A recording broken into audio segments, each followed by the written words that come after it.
ఈ రాష్ట్రంలో ఉన్నటువంటి రజక సోదరులు, అలాగే బీసీ, ఎస్సీ, ఎస్టీ మైనార్టీలందరికీ కూడా ప్రస్తుతం ఈ నెల 13వ తారీఖున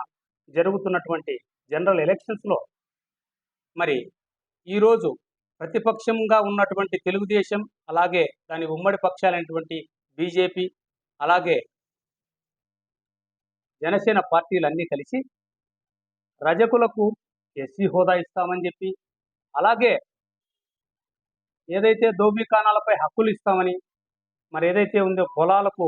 పట్టాలు ఇస్తామని చెప్పేసి, అలాగే దేవస్థానంలో డైరెక్టర్లు కానీ, దేవస్థానంలో ఉన్నటువంటి రజక సంబంధించిన పోస్టులన్నీ కూడా, కాంట్రాక్టులన్నీ కూడా రజకులకు ఇస్తామని చెప్పేసి గంపగుట్టడు హామీలతో మళ్ళా రజక ఓట్లను దండుకునే నిమిత్తం గతంలో అనేక హామీలు ఇదే చంద్రబాబు నాయుడు, ఇదే కూటమి 2014లో హామీలు ఇచ్చి ఎస్సీ జాబితాలకు చేరుస్తామని 2016 గవర్నర్ ప్రసంగంలో మరి నాటి మంత్రిగా ఉన్నటువంటి కాలువ శ్రీనివాసులు గారు మరి బోయలను ఎస్టీలేకి, రజకులను ఎస్సీ జాబితాలోకి చేరుస్తామని చెప్పేసి హైదరాబాద్ సాక్షిగా వారు ఆ రోజు మనకు మరి హామీ ఇచ్చి దానిని మరచిపోయి తిరిగి 2019 4 నెలల ముందు మరి రజకుల్ని ఎస్సీ జాబితాలోకి చేర్చడానికి మన ఆంధ్ర యూనివర్సిటీ ప్రొఫెసర్స్తో ఒక జీవోను రిలీజ్ చేసి దానికి ఆఫీస్ కానీ ఫండ్ కానీ ఏమాత్రం కేటాయించుకోకుండా మరి ఆ కమిటీని ఉత్తితి కమిటీ చేసి మళ్ళీ రజకులు మోసం చేయడానికి ఆ కమిటీ వేసి రజకుల్ని ఎస్సీ జాబితాలు చేసేందుకు వీళ్ళకి ఏమాత్రం చిత్తశుద్ధి లేదు అనడానికి అది ఆస్కారం. దీనికంటే ముందు ఎలక్షన్స్కు పోయే కంటే ముందే మళ్ళీ తెలుగుదేశం ప్రభుత్వం కూడా ఒక జీవో రిలీజ్ చేసింది. ఈ జీవో ప్రకారము రజకులపైన అనేక దాడులు జరుగుతున్నాయని చెప్పేసి మనకి ఈ జీవోని బ్యాక్వర్డ్ క్లాసెస్ కింద జీవో నెంబర్ 39 2019 అది కూడా ఫిబ్రవరి నెలలో మనకు రిలీజ్ చేయడం జరిగింది. ఈ జీవో ప్రకారం ఎవరైనా రజకుల్ని చాకులోడు అని పిలిస్తే చట్ట ప్రకారం వారికి 3 సంవత్సరాల జైలు శిక్ష పడే విధంగా చట్టంలో ఉన్నటువంటి ఒక సెక్షన్ని పెట్టి ఒక జీవో ప్రకారం రిలీజ్ చేసి మమ్మానిపించింది. మేము అదే విషయాన్ని రజక ఎస్సీ సాధన సమితి అనేటువంటి దాంట్లో రాష్ట్ర ప్రధాన కార్యదర్శిగా ఉన్న నేను మళ్ళీ ఎస్పీ గారికి ఇచ్చి మళ్ళీ ఈ యొక్క జీవోని ఇంప్లిమెంట్ చేయండి, రజకులపై అనేక దాడులు జరుగుతున్నాయి, రజకులపైన మానభంగాలు జరుగుతున్నాయి, హత్యలు జరుగుతున్నాయి అని చెప్పేసి మళ్ళీ నాటి ఎస్పీకి ఇవ్వడంతో ఎస్పీ గారు కూడా అన్ని పోలీస్ స్టేషన్లకి ఈ యొక్క జీవోని ఫార్వర్డ్ చేస్తూ ఈ జీవోని ఇంప్లిమెంట్ చేయమని చెప్పేసి కూడా ఆ రోజు స్పష్టంగా తన యొక్క పోలీస్ స్టేషన్స్కి అంతా ఆదేశాలు పంపిన కాపీ కూడా మీడియా ముందు పెడుతున్నారు. ఇవన్నీ ఎందుకు చెప్తున్నానంటే తెలుగుదేశం ప్రభుత్వం ఏదైతే చెప్తా ఉందో బీసీలు అనేటువంటి వాళ్ళు మళ్ళీ తెలుగుదేశం పార్టీని పైకి తెచ్చినామో, బీసీలకు వెన్నెముకగా ఉన్నామని చెప్పేసి చెప్పుకుంటున్నది వాస్తవమే. కానీ ఎన్టీ రామారావు గారు ఉన్నప్పుడు మాత్రమే బీసీలకు న్యాయం చేశారు. కానీ ఎప్పుడైతే 95లో చంద్రబాబు నాయుడు ఆ పార్టీని అక్రమంగా లాక్కున్నాడో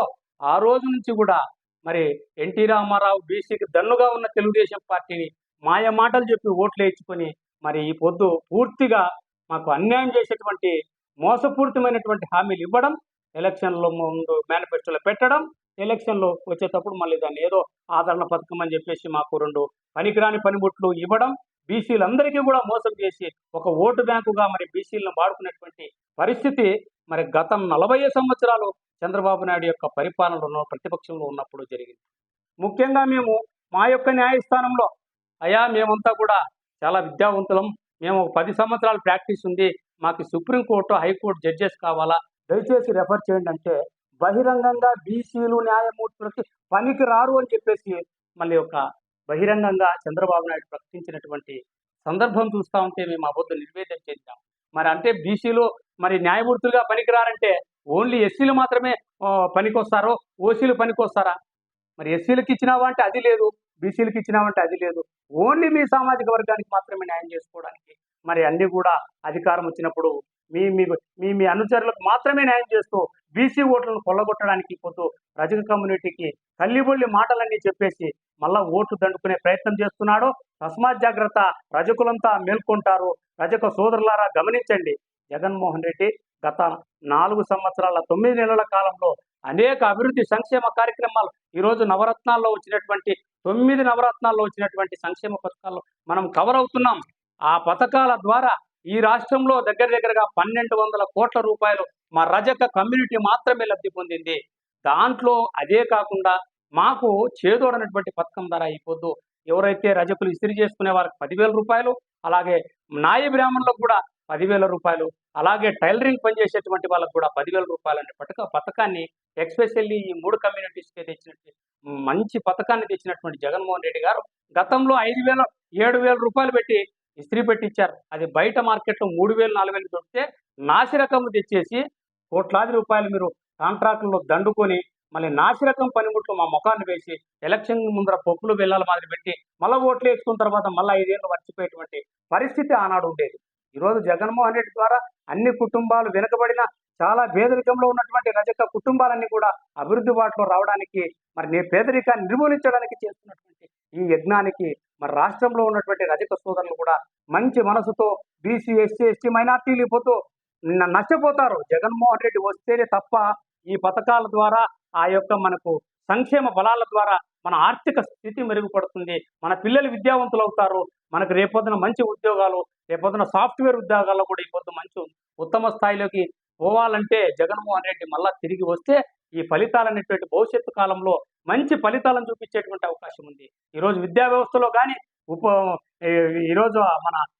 వైద్య వ్యవస్థలో కానీ సమూలమైనటువంటి మార్పులు తీసుకొచ్చి ఒక్క రూపాయి ఖర్చు లేకుండా 25 లక్షల రూపాయలు ఒక కుటుంబానికి పొద్దు ఆరోగ్య శ్రీ కింద మనకు మళ్ళీ అవకాశం కల్పించి ఆంధ్ర రాష్ట్రంలోనే కాదు మళ్ళీ ఇతర రాష్ట్రాల్లో కూడా కార్పొరేట్ హాస్పిటల్లో మనం వైద్యం చేసుకునేకి అవకాశం ఇచ్చినటువంటి మహోన్నతమైనటువంటి వ్యక్తి జగన్మోహన్ రెడ్డి గారు. ఇలాంటి అద్భుతమైనటువంటి సేవా కార్యక్రమాలు ప్రజల అభివృద్ధి సేవే పరమావధిగా భావించి ముందుకు నడుస్తున్నటువంటి జగన్మోహన్ రెడ్డి మన రజకులే కాకుండా బీసీ, ఎస్సీ, ఎస్టీ మైనార్టీలంతా కూడా సంపూర్ణమైనటువంటి మద్దతు ఇచ్చి ఎన్నికల్లో అఖండమైనటువంటి ఆయన కోరుతున్నటువంటి నేను ప్రజలకు ఇంత చేశాను, నా ప్రజలు నా ఇంట ఉండారు, నేను నమ్మేది దేవుణ్ణి, తర్వాత నమ్మేది ప్రజల్ని అని చెప్తున్నారు. కాబట్టి దేవుని తర్వాత మనల్ని అంత గొప్పగా ఆరాధిస్తున్నటువంటి పేద మధ్యతరగతి ప్రజలందరూ కూడా మరి 175కు 175 అసెంబ్లీ స్థానాలు, 25కి 25 అసెంబ్లీ స్థానాలు మనం ఆయనకి అందించి మన యొక్క